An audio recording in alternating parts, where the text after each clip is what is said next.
permet également d'applaudir très fort, s'il vous plaît, Monsieur Frédéric Walter, cofondateur et managing director en 2010. Vraiment, sincèrement, très heureux et très fier d'accueillir l'honorable Louis-Steven Obigadou, Premier ministre adjoint, ministre du Logement et de l'Aménagement du Territoire et ministre du Tourisme. Votre Excellence Florence Cosset-Tissier, ambassadrice de France, rapprochez-vous, Madame. Votre Excellence Shuichiro Kawaguchi, ambassadeur du Japon, que je remercie sincèrement d'être présent ce soir. Mesdames, Messieurs les députés, chers partenaires de tous les métiers, chers représentants de l'industrie touristique de l'île Maurice, chers invités et chers résidents, parce qu'il y en a.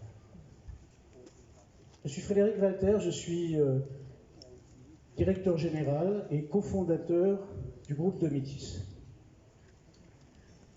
Notre métier depuis plus de 20 ans, c'est de concevoir, de construire et d'opérer des résidences-services et des résidences hôtelières, vous le savez, principalement destinées aux retraités.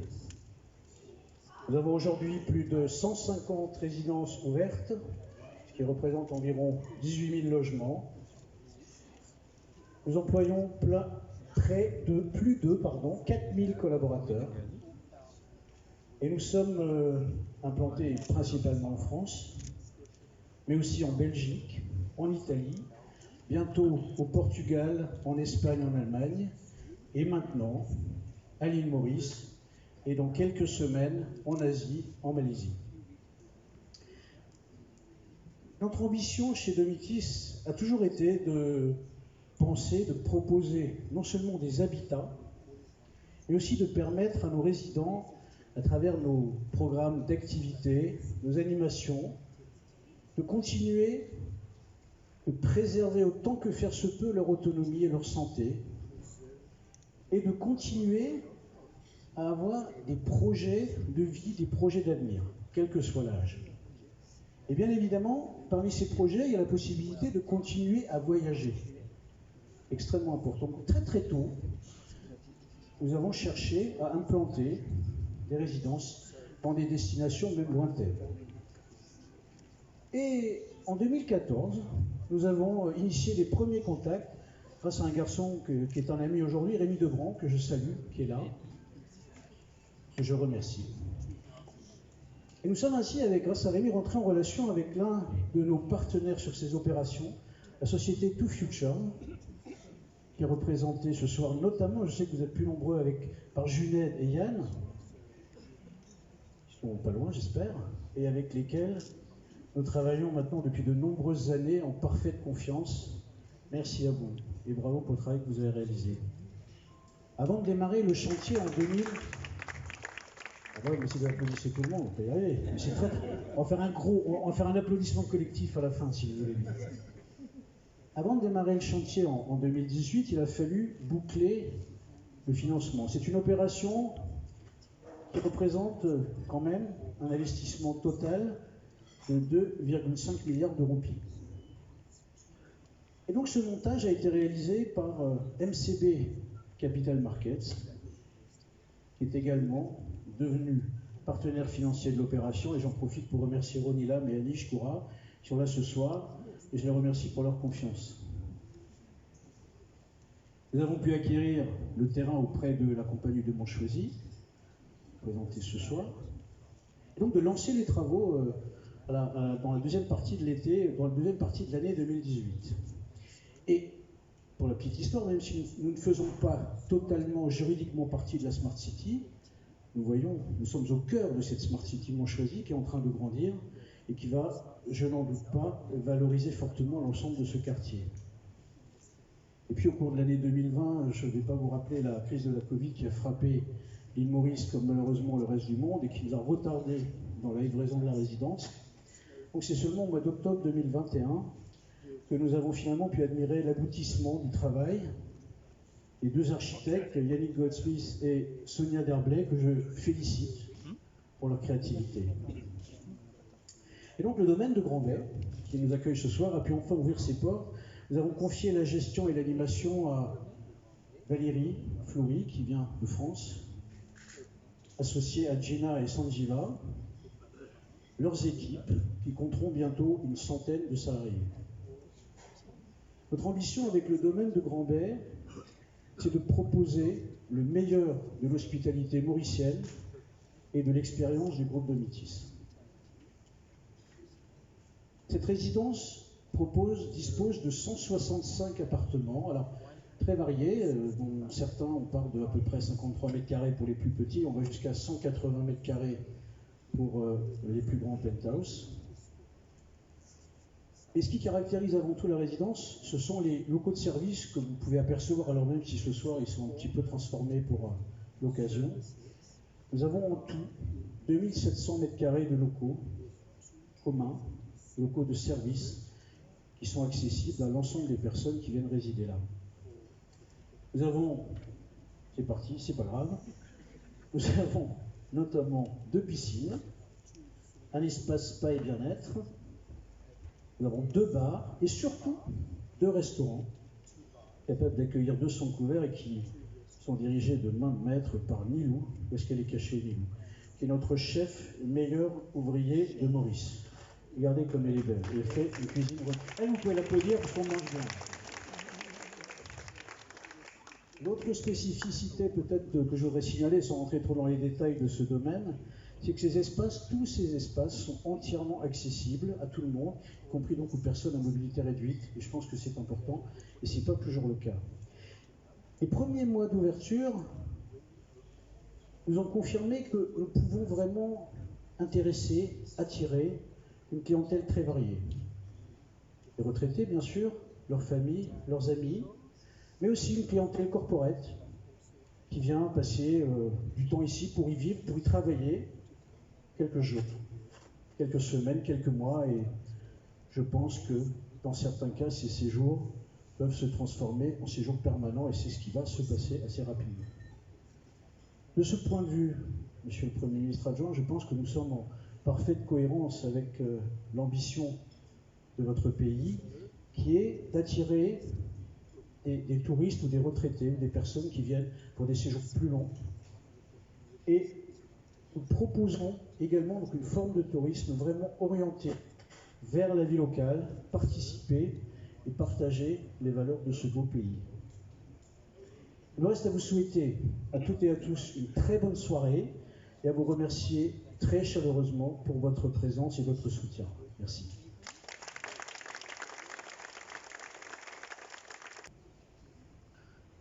J'ai alors découvert une architecture et un aménagement ouvert, lumineux, offrant une agréable impression de sérénité. Avec le soin apporté à chaque détail, sont très fonctionnels, très pratiques, ce qui offre un environnement parfaitement adapté aux besoins. En France, la réputation du groupe Domitis, je crois, n'est plus à faire, et on connaît votre engagement à un niveau de service élevé à une clientèle senior exigeante.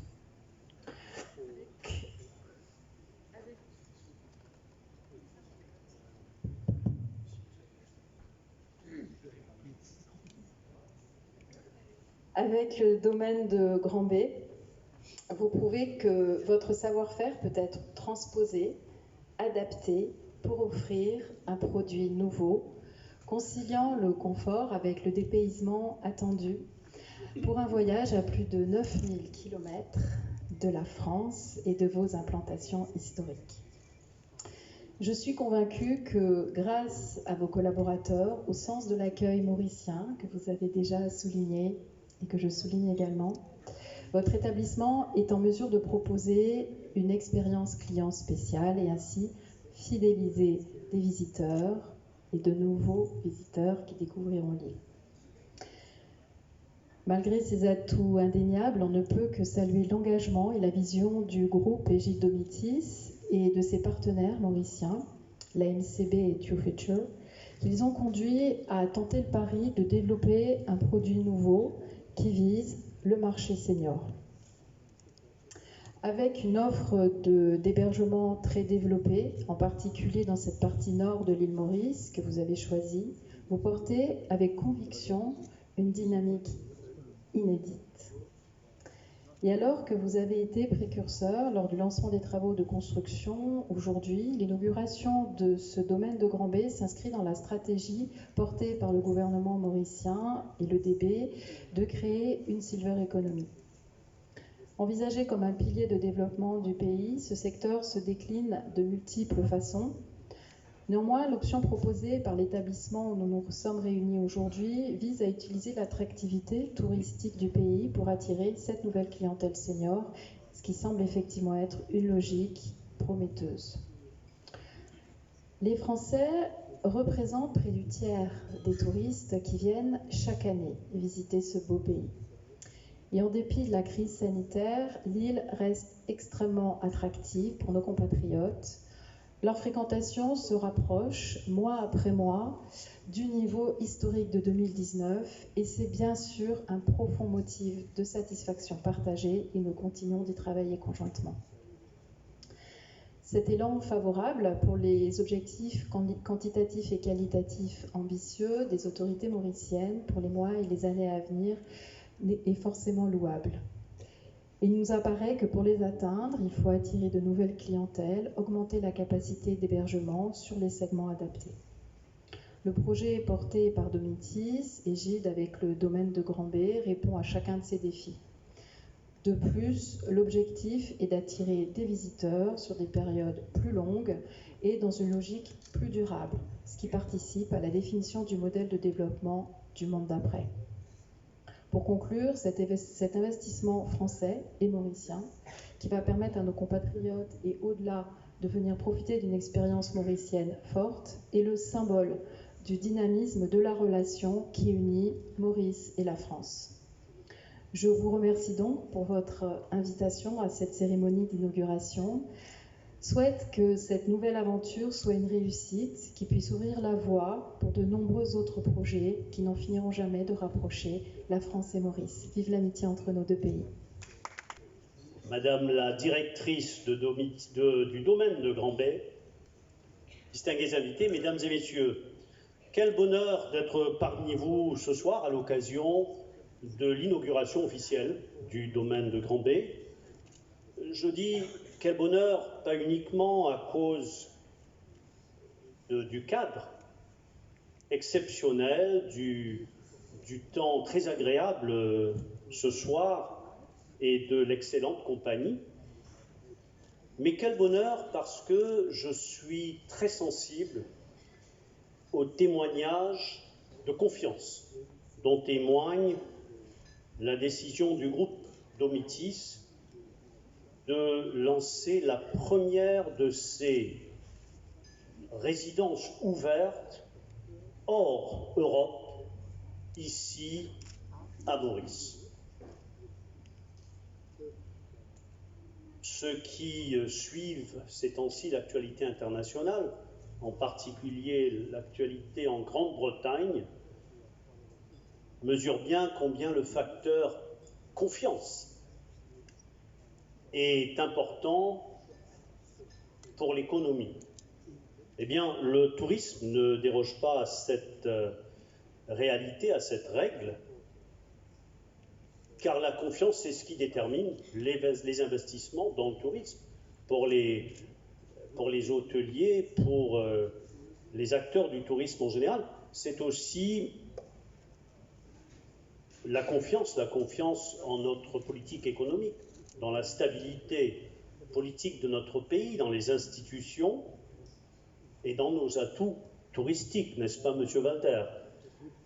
La confiance, c'est aussi ce qui décide les visiteurs étrangers à choisir la destination Maurice, en raison non seulement de la beauté naturelle de nos sites, mais aussi, comme le disait si bien Madame l'ambassadrice de France tout à l'heure, l'accueil des Mauriciens, nos infrastructures, les soins médicaux,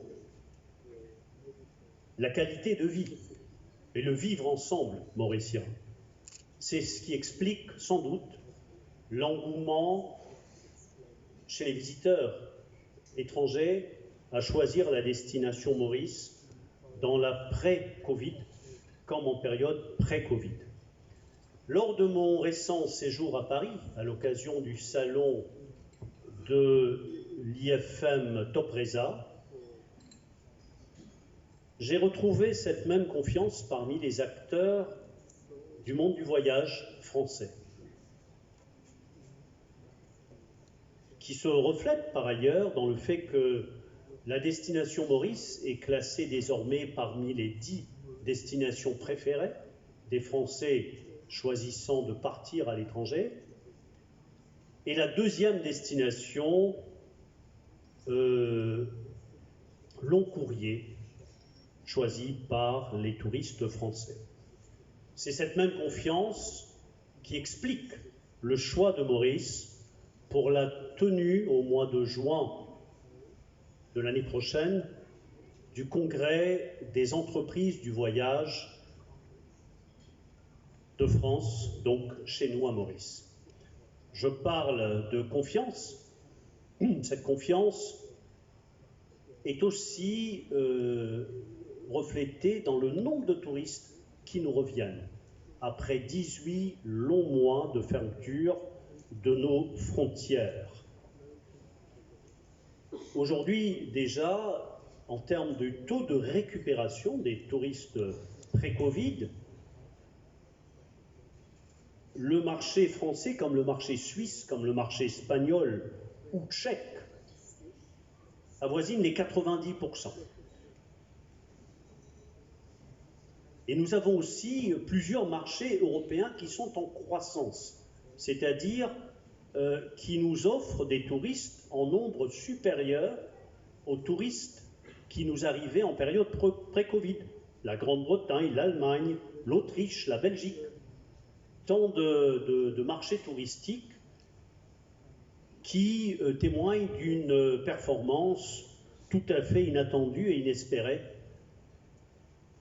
tout juste après la réouverture de nos frontières. Cette confiance, nous la constatons aussi en ce qui concerne les premium visas, les visas de long séjour, ce qui intéressera directement M. Walter, n'est-ce pas? Sur les 10 derniers mois, Maurice a reçu plus de 3600 demandes, dont les 2 tiers ont déjà été agréés, ont déjà été accordés. 60% de ceux-là sont représentés par ceux qui choisissent de travailler à distance, d'être basés à Maurice pour travailler à distance. Le quart, ce sont des vacanciers qui choisissent de faire plusieurs séjours à Maurice ou un long séjour de longue durée. Et environ 15% constitués de retraités qui choisissent Maurice comme lieu de séjour pour leur retraite. Donc, cette confiance, elle est manifeste aussi dans l'intérêt croissant des compagnies aériennes à desservir la destination Maurice. Et je voudrais vous rappeler que dès le mois d'octobre, nous accueillerons non pas 2, mais 3 vols quotidiens d'Emirates, un vol quotidien de Turkish, les vols de Corsair passeront à 6 par semaine, et le couple Air Mauritius Air France nous offre une moyenne de 2 vols au quotidien avec la promesse de vols additionnels pour la période de fin d'année. Ce qui me fait énormément plaisir aussi, cher Monsieur Walter et mesdames et messieurs, c'est le fait que la résidence Domitis s'inscrit dans le droit fil des nouvelles orientations que le gouvernement mauricien cherche à donner à notre stratégie touristique. Une stratégie qui voudrait diversifier à la fois l'offre touristique, et Domitis en est l'exemple parfait, mais aussi à diversifier la clientèle touristique. Je songe ici à ce que Madame l'ambassadrice de France appelait la silver economy, donc les personnes, les seniors, qui choisissent de voyager, d'entreprendre de longs séjours, par exemple à Maurice. Domitis se situe aussi dans la ligne de notre stratégie touristique en ce qui concerne les efforts pour valoriser l'intérieur de l'île, tout en développant un tourisme de qualité, un tourisme vert qui soit et durable et soutenable, un tourisme à la fois inclusif et équitable. Je note que, de par le produit offert, Domitis peut et va accueillir non seulement des seniors, mais aussi des voyageurs, des visiteurs de long séjour, de tout type. Et évidemment, cela est tout à fait agréable de savoir que cette nouvelle entreprise, ce nouveau projet va créer des emplois à la fois directs et indirects dans la région. Avec ces quelques 165 appartements, disiez-vous, c'est un nouvel établissement qui va venir s'ajouter à la richesse de l'offre touristique mauricienne. Voilà pourquoi, Monsieur Walter, Mesdames et Messieurs, au nom du gouvernement mauricien, c'est un très grand honneur ce soir de procéder à l'inauguration officielle de Domitis, du domaine de Grand-Bay, Domitis Maurice, tout en félicitant M. Walter et son équipe et Madame la directrice du domaine de Grand-Bay pour ce démarrage en trombe de l'établissement et en vous exprimant nos félicitations, nos sincères félicitations et nos vœux de réussite. Bonne chance pour l'avenir. Merci.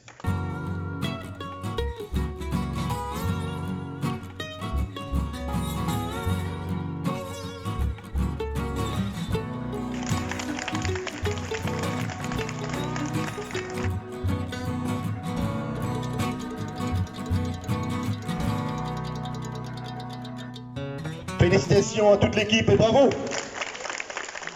Le domaine de Grand-Bay qui est donc officiellement lancé ce soir, mesdames et messieurs. Voilà, merci beaucoup.